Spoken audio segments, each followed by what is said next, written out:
Hello aspirants, welcome to AKSIS academy daily current affairs. So ముందుగా నేను ఇచ్చినటువంటి క్వశ్చన్కి ఆన్సర్ స్టేట్మెంట్ 1 తప్పండి. Soil in tropical rain forest rich in nutrients ఉండదు. ఎందుకు అంటే ఎక్కువగా వర్షాలు పడతాయి. ఎప్పుడైతే ఎక్కువగా వర్షాలు పడ్డాయో మనకి ఏమవుతుంది, అందులో ఉన్నటువంటి న్యూట్రియంట్స్ అవన్నీ కూడా వెళ్ళిపోతాయి వర్షంతో పాటు. సో కాబట్టి రిచ్ ఇన్ న్యూట్రియంట్స్ ఉండదు, కానీ వాటర్ మాయిశ్చర్ ఎక్కువ ఉంటుంది కాబట్టి మనకి సాధారణంగా చెట్లు పెరగడానికి అవకాశం ఉంటుందన్నమాట. So answer statement 1 is incorrect, but statement 2 is correct. So ఈరోజు త్రీ టాపిక్స్ తీసుకున్నాను, important topics from the different news papers. మొదటిది అందులోది సైక్లోన్ శక్తి. సో ఇండియన్ మెట్రలాజికల్ డిపార్ట్మెంట్ వాళ్ళు సైక్లోన్ శక్తి అరేబియన్ సీలో, అంటే భారతదేశానికి పశ్చిమ ప్రాంతంలో ఈ యొక్క అరేబియన్ సముద్రంలో ఈ సైక్లోన్ శక్తి అనేది ఫార్మ్ అయిందని చెప్తున్నారు. ఇది ముందు అల్పపీడనంగా స్టార్ట్ అయింది, అతిపెద్ద తుఫానుగా మారబోతోంది. సో మీరు కనుక చూస్తే వెరీ నియర్ టు గుజరాత్, ఇదిగో ఇక్కడ సైక్లోన్ ఫామ్ అయింది. సాధారణంగా మనకి సైక్లోన్స్ ఎక్కువగా బే ఆఫ్ బెంగాల్లో వస్తుంటాయి, బంగాళాఖాతంలో ఎక్కువగా వస్తుంటాయి. అరేబియన్ మహాసముద్రంలో తక్కువ వస్తాయి సైక్లోన్స్. సో దానికి గల కారణాలు కూడా మనం చూద్దాం. బట్ బిఫోర్ దాట్ మనం ఒకసారి కనుక చూస్తే ఈ ట్రాపికల్ సైక్లోను ద్వారకాకి పశ్చిమ ప్రాంతంలో 340 కిలోమీటర్ల దగ్గర కేంద్రీకృతమైంది. దీని శక్తి అని పేరు పెట్టారు, ఎందుకంటే మనకి నేమింగ్ సిస్టమ్ ఒకటి ఉంటుంది. నేను గతంలో కూడా ఇలాంటి టాపిక్స్ ఆల్రెడీ చెప్పాను. ఏ పర్టికులర్ రీజియన్లో ఉన్నటువంటి దేశాలు రాబోయేటటువంటి సైక్లోన్స్కి ముందుగానే పేర్లు ఇస్తూ ఉంటాయి అన్నమాట. సో ఈ శక్తి అనేటటువంటి పేరును కూడా అట్లా ఇచ్చింది. సో కాబట్టి లో ప్రెషర్ డెవలప్మెంట్ ఎక్కడ ఉంటే అక్కడ సాధారణంగా వార్మ్ వాటర్ ఉండాలి, లో ప్రెషర్ ఉండాలి, అప్పుడు మాత్రమే సైక్లోన్స్ అనేటటువంటివి క్రియేట్ అవుతాయి. సో అరేబియన్ మహాసముద్రంలో అటువంటి కండిషన్స్ మనకి సాధారణంగా ఆగస్ట్ దాటిన తర్వాత, అంటే ఆగస్ట్ టు డిసెంబర్ ఈ ప్రాంతంలోనే మనకి భారతదేశానికి ఎక్కువగా సైక్లోన్స్ వస్తూ ఉంటాయి. సో ఇది సైక్లోన్ స్టామ్గా అక్టోబర్ 3 వచ్చింది. ఇది సివియర్ సైక్లోనిక్ స్టామ్గా, అంటే ముందు అల్పపీడనం బలపడి పూర్తి స్థాయిలో వాయుగుండంగా మారుతుంది, ఆ తర్వాత తుఫానుగా మారుతుంది. సో కాబట్టి ఇది సౌత్ వెస్ట్ వర్డ్స్, అంటే ఆల్మోస్ట్ ఆల్ మనకి వెస్ట్ సౌత్ వెస్ట్ వర్డ్స్గా వస్తుంది. సో ట్రాకింగ్ అయితే ఉంది, ఆబ్వియస్గా మనకి ఫాల్డౌన్ అయితే గుజరాత్ మీద ఎక్కువగా అయ్యేటటువంటి అవకాశం ఉంది. సో అయితే బే ఆఫ్ బెంగాల్లో సాధారణంగా మనకి సైక్లోన్స్ ఎక్కువ వస్తుంటాయి అరేబియా సముద్రం కన్నా. ఇది గతంలో యూపీఎస్సీలో ఇచ్చినటువంటి మెయిన్స్ క్వశ్చన్ ఇది, రైట్? ఎందుకు అంటే ఫస్ట్ ఆఫ్ ఆల్ ఎప్పుడైనా ఒక సైక్లోన్ ఫామ్ అవ్వాలంటే దానికి కొన్ని జోగ్రఫికల్ క్లైమాటిక్ కండిషన్స్ ఉండాలి. ముఖ్యంగా వార్మ్ వాటర్స్. ఎప్పుడైనా ఒక లో ప్రెషర్ సిస్టమ్ అనేది ఫామ్ అవ్వాలంటే అది కోల్డ్ వాటర్స్లో సాధ్యం కాదు, వార్మ్ వాటర్స్లోనే ఉండాలి. సో బే ఆఫ్ బెంగాల్ కనుక మీరు చూస్తే బంగాళాఖాతం అనేటటువంటిది మీకు అన్ని వైపులా ఎక్సెప్ట్ వన్ సైడ్, మిగతా అన్ని వైపులా కూడా మీకు ల్యాండ్ ఉంటుంది. సో దీనివల్ల enclosed, semi enclosed and land లాక్డ్గా ఉన్నటువంటి కారణంగా దానికి ఎక్కువగా వార్మ్నెస్, అంటే ఎక్కువ వేడి ఉంటుందన్నమాట. అంటే వాటర్ మీకు దాదాపు 29 నుంచి 30 డిగ్రీలు ఆల్ ద ఇయర్ రౌండ్ ఉంటుందన్నమాట. అరేబియన్ సీ కనుక మనం చూసుకుంటే అటువంటి స్థితి ఉండదు. అందులోనే బే ఆఫ్ బెంగాల్ కన్నా అరేబియన్ సీ కాస్త విస్తీర్ణంలో పెద్దది. కాబట్టి ఈ వార్మ్ కండిషన్స్ రావడానికి కొంత తక్కువ అవకాశాలు ఉంటాయి అరేబియన్ సీలో. 1. 2 మాయిశ్చర్, అంటే ఎప్పుడైతే తేమ శాతం ఎక్కువ ఉంటుందో అక్కడ ఆఫెన్గా మనకి ఎక్కువగా సైక్లోన్ రావడానికి అవకాశం ఉంటుంది. ఎక్కువగా నదులన్నీ కూడా మనకి బే ఆఫ్ బెంగాల్లో కలుస్తూ ఉంటాయి. అలాగే మాన్సూన్ ఫ్లో వచ్చినటువంటి ఆ ఎక్స్ట్రా వాటర్ అంతా కూడా ఎక్కువగా మనకి eastern side of the Indian సబ్ కాంటినెంట్కే వస్తుంది, కాబట్టి అది ఎక్కువగా బంగాళాఖాతంలోకి వెళ్తూ ఉంటుంది. సో అరేబియన్ సీకి ఎక్కువగా డ్రై విండ్స్ ఉంటాయి. ఎందుకు? ఆ పక్కనే డిజర్ట్ ఏరియాస్ ఉన్నాయి మనకి, ఒమన్, యమన్, ఇంకా ముందుకెళ్తేనేమో సౌదీ అరేబియా, UAE ఇట్లాంటి ప్రాంతాలు ఉన్నాయి కదా. ఇవన్నీ ఏం చేస్తాయి, అక్కడ నుంచి డ్రై విండ్ని పట్టుకొస్తాయి. అంటే సాధారణంగా మనకి మాయిశ్చర్ కెపాసిటీ ఎప్పుడైతే 100% వెళ్తుందో అప్పుడే కదా రైన్ఫాల్ వచ్చేది. కానీ అరేబియన్ సీలో ఇది 100% రీచ్ అయ్యేటప్పటికి డ్రై విండ్ వచ్చి దీన్ని కొడుతుంది. అప్పుడు ఏమవుతుంది, దీనికి మాయిశ్చర్ రిటైనింగ్ కెపాసిటీ పెరిగి ఈ 100 అయ్యేటటువంటిది సాచురేషన్ కెపాసిటీ కాస్త మళ్ళీ మనకి 70%కో 60%కో పడిపోతుంది. సో ఇట్లా అరేబియన్ సీలో ఎక్కువగా డ్రై విండ్స్, అంటే తేమ లేనటువంటి గాలులు ఎక్కువ వీచడం వల్ల, అది కూడా ఒమన్, యమన్ లాంటి ప్రాంతాల నుంచి బే ఆఫ్ బెంగాల్తో పోల్చుకుంటే అరేబియన్ సీలో మనకి తక్కువగా సైక్లోన్స్ ఫామ్ అవుతాయి. అట్లానే మనకి మరొక విషయం కనుక ఇందులో చూస్తే, 3వది ఎక్స్ట్రీమ్ ట్రిగర్స్, అంటే టైఫూన్స్. సాధారణంగా మనకి భారత ఉపఖండం ఎట్లా ఉంటుంది కదా, మనకి ఇక్కడ చైనా ఈ ప్రాంతాలు ఉంటాయి, ఇక్కడ పసిఫిక్ ఓషన్ ఉంటుంది. ఇలా వచ్చినటువంటి టైఫూన్స్ మళ్ళీ కొంతవరకు ఇట్లా వచ్చి మళ్ళీ ఇక్కడ ఫామ్ అయ్యి మళ్ళీ ఇక్కడ సైక్లోన్స్గా వచ్చేటటువంటి అవకాశం ఉంటుందన్నమాట. సో దీన్ని ఎక్స్ట్రీమ్ ట్రిగర్స్ అండ్ పల్సెస్ అని అంటారు, సో బే ఆఫ్ బెంగాల్లోకి ఇట్లా లో ప్రెషర్ సిస్టమ్స్ వస్తాయి, అంటే తక్కువ ఇంటెన్సిటీతో వస్తాయి. కానీ తర్వాత ఇక్కడ మాయిశ్చర్ ఉండి ఇక్కడ కండ్యూసివ్ కండిషన్స్ ఉండడం వల్ల, అంటే ఫేవరబుల్ కండిషన్స్ ఉండడం వల్ల మనకి ఏమవుతుందంటే మళ్ళీ సైక్లోన్ రీఫార్మేషన్ అవుతుంది. అది మోర్ డేంజరస్. అరేబియన్ సీకి మనకు అట్లాంటి ఎక్స్టర్నల్ ఇన్పుట్స్ ఉండవు, ఎందుకంటే సాధారణంగా ఇటు నుంచి వచ్చేటటువంటివి మనకి ఎక్కువగా ఇంటెన్సిటీ అనేది ఉంటుంది. సో ఈ కారణాల చేత అరేబియన్ సీలో తక్కువగా, బే ఆఫ్ బెంగాల్లో ఎక్కువగా మనకి సైక్లోన్స్ అనేటటువంటి ఫామ్ అవుతాయి. సో ఇది మనం గుర్తుపెట్టుకోవాల్సిన విషయం. ఇక రెండవ topic compressive asphyxia. So of course ఈ పదాలను కొంచెం మెడికల్ వాళ్ళు అయితే బాగా పలుకుతారు. సో ఈ కంప్రెసివ్ అస్పాక్సియా అంటే ఏం లేదు, మొన్న తలపతి విజయ్ గారి ఒక పొలిటికల్ ర్యాలీలో 41 మంది చనిపోయారు, అందులో 9 మంది చిన్నపిల్లలు ఉన్నారు. వీరిలో ఎక్కువ మంది ఈ కంప్రెసివ్ ఎక్స్పాక్సియా అంటే తొక్కిసలాట జరిగినప్పుడు ఈ పీకి మీద లేదని అనుకుంటే పొట్ట మీద అడుగులు వేసి తొక్కేస్తూ ఉంటారు. సో దీనివల్ల ఊపిరి పీల్చుకోవడం కష్టం అవుతుంది. అట్లా బాడీలోకి ఆక్సిజన్ కంటెంట్ తక్కువగా వెళ్ళడం వల్ల ఆక్సిజన్ అందక చనిపోయేటటువంటి ఒక కండిషన్నే కంప్రెసివ్ అస్పాక్సియా అని అంటారనమాట.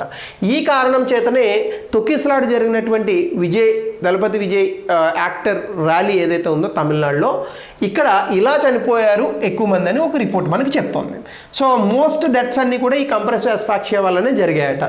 సో ఈ కంప్రెసివ్ అస్పాక్సియా అనేటటువంటిది మీరు చూస్తే mechanical asphyxiation caused by external force, అంటే చెస్ట్ మీద, అబ్డోమిన్ మీద ఎక్స్టర్నల్గా ఫోర్స్ ఎక్కువగా పెట్టడం వల్ల ఊపిరి పీల్చుకోలేనటువంటి స్థితి ఉండి ఇదేమవుతుంది, లంగ్స్ డయాఫ్రమ్ అంటే ఈ లంగ్స్ ఈ పైన ఉన్నటువంటి మనకు ఎముకలు ఉంటాయి కదా, ఇది సరిగ్గా ఫంక్షన్ అవ్వక ఆక్సిజన్ సప్లై కట్ ఆఫ్ అయిపోతుంది.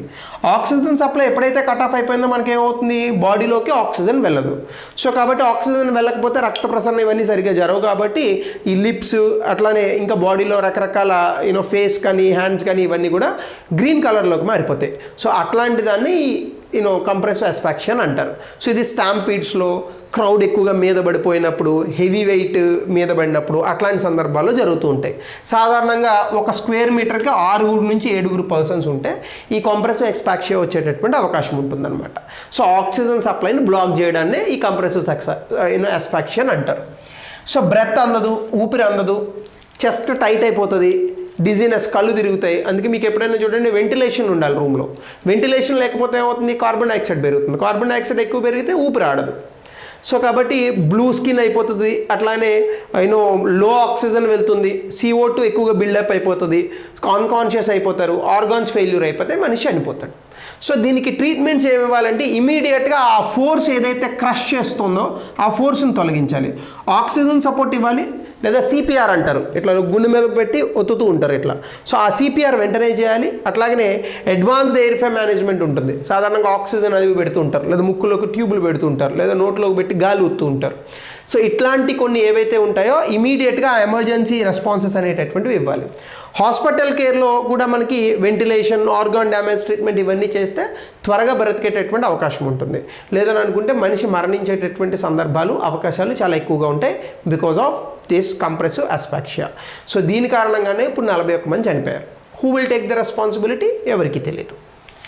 ఇక మూడవ టాపిక్ వచ్చేసి స్నో లిపర్డ్, మంచు చిరుత. భారతదేశంలోనే one of the best creatures అని చెప్పేటటువంటి ఒక క్రీచర్ ఇది ఎక్కువగా మనకి హిమాచల్ ప్రదేశ్, జమ్మూ అండ్ కాశ్మీర్లో బాగా విపరీతమైనటువంటి మంచు కురిసేటటువంటి ప్రాంతాల్లో కనిపిస్తూ ఉంటుంది. ఫెంటాస్టిక్ యానిమల్, చూడడానికే చాలా అద్భుతంగా ఉంటుంది. దీన్ని గోస్ట్ ఆఫ్ ద మౌంటైన్స్ అని అంటూ ఉంటారు, ఎందుకంటే అక్కడ ఉన్నటువంటి మంచులో, అక్కడ ఉన్నటువంటి కొండలు ఆ కలర్లో కలిసిపోతూ ఉంటుంది ఇది. సో చాలా సీక్రెట్గా మూవ్ అవుతూ ఉంటుంది, చాలా వేగంగా వేటాడుతుంది, మౌంటైన్స్ని చాలా ఈజీగా ఎక్కగలిగేటటువంటి కెపాసిటీ ఉన్న యానిమల్. అయితే ఇది ఇండికేటర్ స్పీషీస్ అని అంటూ ఉంటారు. అంటే హై ఆల్టిట్యూడ్ ఎకోసిస్టమ్స్, అంటే భూమి ఉపరితలం నుంచి, సముద్ర ఉపరితలం దగ్గర నుంచి బాగా ఎత్తుగా ఉన్నటువంటి ప్రాంతాల్లో మంచు కురుస్తుంది. ఆ ప్రాంతాల్లో అసలు సాధారణంగా జీవాలు జీవించవు.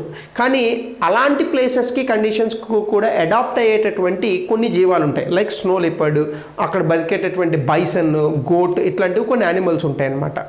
సో ఇవి బ్రతకడానికి అక్కడ ఉన్నటువంటి పరిస్థితులు అనుయోగ్యంగా ఉన్నాయా లేవా ఎలా తెలుస్తుంది మనకి? దీన్నే ఇండికేటర్ స్పీషీస్ అని అంటారు. అంటే అక్కడ ఉన్నటువంటి ప్రెడేటర్స్, సో అక్కడ ఉన్నటువంటి ప్రెడేటర్స్ అంటే వేటాడి జీవించేటటువంటి జంతువులు ఇవి బాగున్నాయనుకోండి, అక్కడ ఉన్నటువంటి హై ఆల్టిట్యూడ్ ఎకోసిస్టమ్స్ బాగున్నాయని. ఇవి చనిపోతున్నాయి అనుకోండి, అక్కడ ఏదో తేడా వస్తుందని ఇలా సైంటిస్టులు గ్రహిస్తూ ఉంటారు. కాబట్టి ఇది one of the best indicator species. ఇది హై మౌంటైన్స్లోనే ఉంటుంది, సెంట్రల్ ఏషియా, సౌత్ ఏషియా ప్రాంతాల్లో కనిపిస్తూ ఉంటుంది. సాధారణంగా ఒక 12 దేశాల్లో, ఆఫ్ఘనిస్తాన్, చైనా, ఇండియా ఇలాంటి ప్రాంతాల్లో ఎక్కువగా మనకు కనిపిస్తుంది. ఎక్కడెక్కడైతే మంచు కొండలు ఉంటాయో, మంచు పర్వతాలు అక్కడ ఉంటుంది. వెస్టర్న్ హిమాలయాస్లో మనకి చాలా స్టేట్స్లో ఉంది. జమ్మూ అండ్ కాశ్మీర్, లదాఖ్, హిమాచల్ ప్రదేశ్, ఉత్తరాఖండ్ ఈ ప్రాంతాల్లో, అలాగే నార్త్ ఈస్ట్లో కూడా సిక్కిం ఇలాంటి ప్రాంతాల్లో కూడా కనిపిస్తూ ఉంటుంది మనకి, Arunachal Pradesh. So international union for conservation and nature వాళ్ళు దీనికి వల్నరబుల్ స్టేటస్ ఇచ్చారు.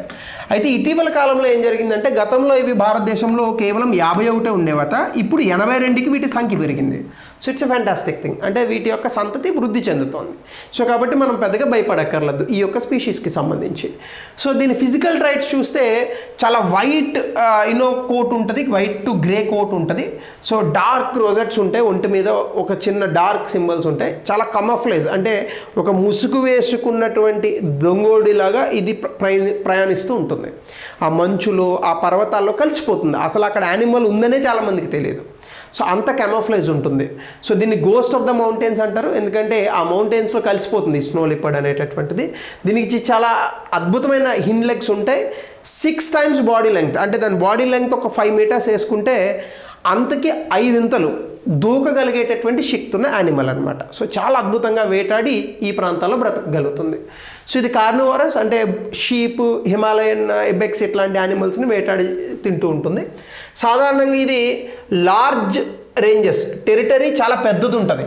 5 square miles నుంచి 190 square miles వరకు ఇది బ్రతుకుతూ ఉంటుంది. ఎందుకంటే తక్కువ జీవాలు ఉంటాయి కాబట్టి ఎక్కువ ప్రాంతం వెళ్ళి వేటాడాల్సినటువంటి పరిస్థితులు. సో కాబట్టి ఎకో సిస్టమ్ కనుక చచ్చిపోతే ఈ యానిమల్ చచ్చిపోతుంది. సో సోషల్ బిహేవియర్ కూడా మనం చూస్తే టెరిటోరియల్ అంటే దాని టెరిటరీలోనే అది నివసిస్తూ ఉంటుంది. ఓన్లీ ఫర్ కబ్స్ని పెంచడానికి మీటింగ్ సీజన్స్లో మాత్రమే ఎక్కువగా బయటకు వస్తుంది దాని టెరిటరీని దాటి. హై ఆల్టిట్యూడ్ కోల్డ్ డిజర్ట్స్ అంటే విపరీతమైనటువంటి మంచు పర్వతాలు ఉన్నటువంటి ప్రాంతాల్లో మాత్రమే ఇది ఉంటుంది. దాదాపుగా 3000 నుంచి 5000 మీటర్లు సముద్ర ఉపరితలం నుంచి ఎత్తున్నటువంటి ప్రాంతాల్లో మాత్రమే ఇది బ్రతకగలుగుతుంది. అలాగే నాక్టర్నల్ కూడా అంటే నైట్ టైం ఉంటుంది, పగల టైం పడుకుంటుంది. సో నైట్ టైం కూడా బ్రతకగలదు. ఎల్యూజివ్, నాక్టర్నల్ 2 రకాలుగానే ఉంటుందన్నమాట. ఎక్స్ట్రీమ్లీ రేర్, అసలు కనిపించదు ఇది. సో రీసెంట్గా ఈ సర్వే చేస్తే 51 ఉన్నటువంటి స్నో లిపర్డ్స్ 83కి వీటి సంఖ్య పెరిగింది. అంటే అద్భుతంగా వీటి సంతతి అనేటటువంటిది పెరుగుతుంది. So that's a welcoming thing. So ఇవి ఈరోజు 3 important topics as far as the newspaper important issues are concerned. So దీనికి రిలేటెడ్గా ఒక క్వశ్చన్ దయచేసి కమెంట్ సెక్షన్లో తెలపండి. అట్లానే the recent cyclone on the east coast of India called Phailin, how are the tropical names cyclones named across the world. ఇది Thailand అని ఇచ్చాను, తీసేయండి. ఇప్పుడు రీసెంట్గా వచ్చినటువంటి దాన్ని తీసుకొని ఆన్సర్ రాయండి. ఎందుకంటే ఇక్కడ ఇంపార్టెన్స్ ఫైలిన్ తుఫాన్ గురించి కాదు, అసలు తుఫాన్లకు పేర్లు ఎలా ఇస్తారు. సో గతంలో కూడా అడిగినటువంటి క్వశ్చన్ అనమాట, 2013 if I'm not wrong. So కాబట్టి దీనికి 200 పదాల్లో ఆన్సర్ రాయండి.